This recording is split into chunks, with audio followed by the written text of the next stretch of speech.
Newfoundland's unknown soldier will be lying in state here at the Confederation Building starting tomorrow. It's all in the lead up to Memorial Day, where the soldier will be entombed at the National War Memorial in St. John's.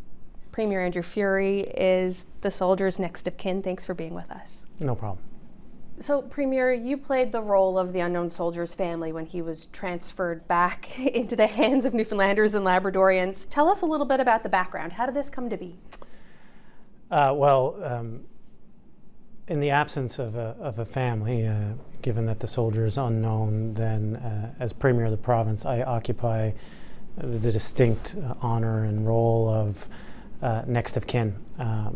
It was one that was conveyed to me long after we started this process. I never thought that I would ever occupy such an important role in the province's history, and it's one that's very emotional. It's one that I am very honored to do on behalf of all Newfoundlanders and Labradorians. Very surprising and powerful moment in my life. You've said that it's been one of the most meaningful, one of the most important things you've done as Premier. Why is that? One of the most meaningful and important things I've done as a human being. Save the birth of my kids and the marriage to my wife. This has been truly one of the most special and important things that I have done or will ever do. And to try to put yourself back into that moment in time where news wasn't instantaneous, they were waiting by the door for posted letters to see the status of their son. Truly overwhelming to be first in Beaumont Hamel with my son, who's only a few years younger than those who paid the ultimate sacrifice on the battleground of Beaumont Hamel. Really moved me as a person, and I felt the weight of the significance of the role as Premier and the weight of the significance of the role of representing those with lost loved ones still in Northern Europe. You just briefly mentioned Frank Sullivan and Gary Brown with the Royal Canadian Legion. What was it about that pitch that they made to you that you said, okay, I want this to happen. I want an unknown soldier from Newfoundland to be repatriated? So first of all, I'm a huge fan's not the right word, but a huge amount of respect for people who serve in the military. When they came in and said, it doesn't make any sense. We have a National War Memorial. It's going to be 100 years in 2024. We're interested in refurbishing it and protecting it for beyond 2024. But it doesn't make any sense that we don't have our own son here. And I never thought about it, to be honest, before. It never really struck me. We've all been to the War Memorial on Remembrance Day and beautiful summer days in St. John's, but never really struck me that the National War Memorial in Ottawa, the National War Memorial in London, doesn't really represent us. And so their pitch was about 20 seconds long. It was like you kind of had me right away. I feel compelled to exercise the power of this office to support this endeavor. And I think before they even left the office, we had a letter sent off to Lawrence Macaulay, who was Minister of Veterans Affairs at the time. And it started very quickly after that. I phoned Lawrence myself and said, I need your support on this. He was very supportive, and then we went to the War Graves Commission to make the proposition to them, because as you may or may not know, they had totally shut it down before. And I was just going to ask you about that. What kind of hurdles? How big a deal is this? Because this is the second unknown soldier now in Canada, in any Commonwealth country. Yeah, it was a big deal because, as you know, the War Graves Commission has said no more. And they had said no more. And they had said no more before. But I think we got to establish a relationship with the War Graves Commission. They came here, I visited there, and explained to them the significance of the fact that Newfoundland and Labrador was its own dominion at the time, equivalent in its own right by every respect to Canada. The men who left, the men who died, did not die or serve under the Maple Leaf. They served for the Dominion of Newfoundland. And as a result, we deserve to return one of our sons back to Newfoundland and Labrador now.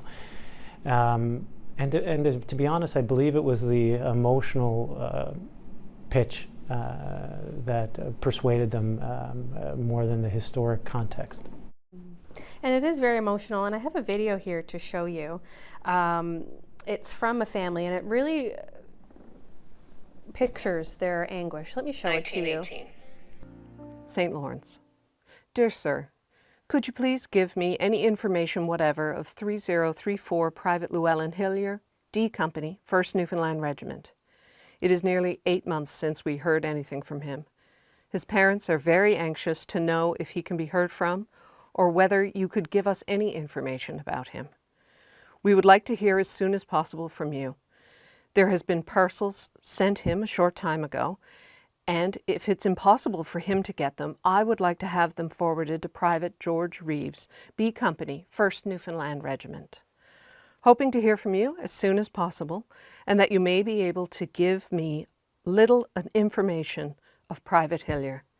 I remain yours truly, Mrs. Samuel Reeves, St. Lawrence.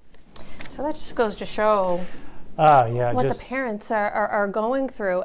As a parent yourself and the soldier's next of kin, what does that make you think? It's, again, overwhelming. My son read a similar letter in Gouda. So he read a letter home from a soldier to his parents, and he didn't know at the time that he was reading this at the ceremony that the soldier died in battle like the next day. And then, so that was an emotional moment for us. I don't know what's worse, the weight of the unknown or the weight of the definitive loss. Standing there day in, day out for 8 months. I think they did 6 months. They hadn't had word in 6 to 8 months of the whereabouts of their son, not knowing where he is, alive or dead or looked after or buried appropriately, or just terrible. As Premier, what do you expect to happen now over the next number of days when the soldier begins to lie in state and the public begins to visit the Confederation building? I think, first of all, I encourage everybody to come pay the respects. We enjoy the freedoms that we have today because someone like him stepped up when many of us probably would not. He paid the ultimate sacrifice and did so with courage, bravery, and valor so that we could sit here and have this conversation in the institution of democracy today. I think it's going to be very emotional. I think people are going to be... I was struck when I had that private moment alone with him before there was a flag draped on it. I was struck by how emotional I was. We all know the fog was here for what felt like 2 months. It broke for a couple hours as this soldier passed through the streets of St. John's. You could hear a pin drop. And so I think the people who stood in solemn gratitude for him that day, I encourage them to come and witness the casket themselves. But to everybody else, please do the same.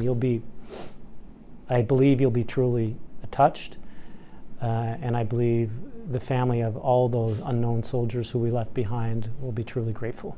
Just a few days from now, Memorial Day, July 1st, what will your role be as the Premier and next of kin? So as next of kin, we have the responsibility to care for the soldier, and so what that will mean is I will accompany, my family and I will accompany the soldier from the rooms up to the Confederation building, have a private moment with him, and then watch over the lying in state as the next of kin to ensure that goes according to plan. And then we will proceed with him down to Water Street and parade up to the War Memorial in a reflective, respectful way, and then sit in reflection as he's lowered into his ultimate and indeed rightful resting place. Okay. Premier Andrew Furey, thank you so much. Thank you.